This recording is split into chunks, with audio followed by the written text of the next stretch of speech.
আসসালামু আলাইকুম। এই মুহূর্তে আমি আছি কক্সবাজার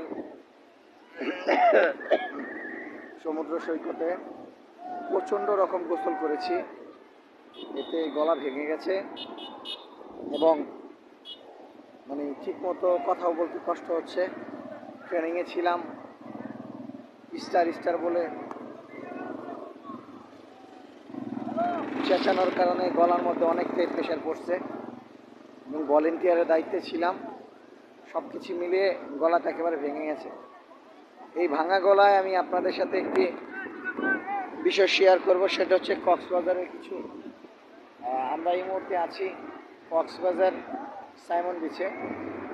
যেমন সাইমন বিচটা মোটামুটি লাবণী বিচ এর চাইতে কোনো অংশ কম না।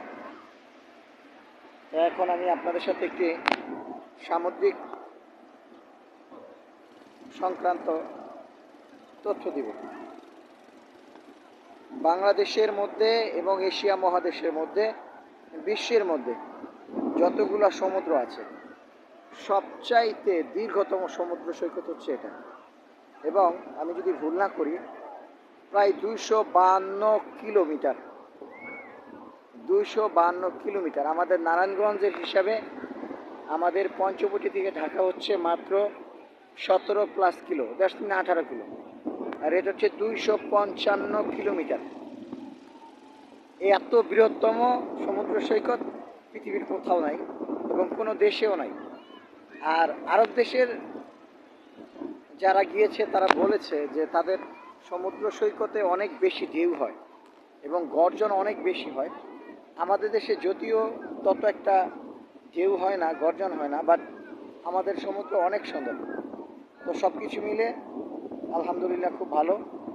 তো এই জন্য বলবো, যারা ভ্রমণপ্রিয় মানুষ তারা অবশ্যই মাঝে মধ্যে মোবাইলকে যেমন রিফ্রেশ করতে হয়, নিজের মনকেও রিফ্রেশ করতে হয়।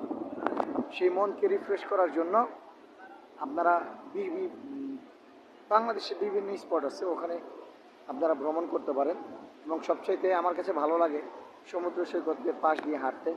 এই যে দেখেন আমি হাঁটতেছি, হ্যাঁ, হাঁটতে হাঁটতে কথা বলতেছি, অন্যরকম একটা ব্যাপার কাজ করে।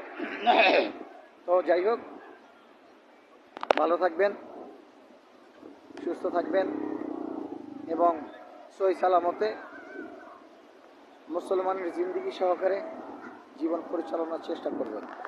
আসসালামু আলাইকুম রহমতুল্লাহ।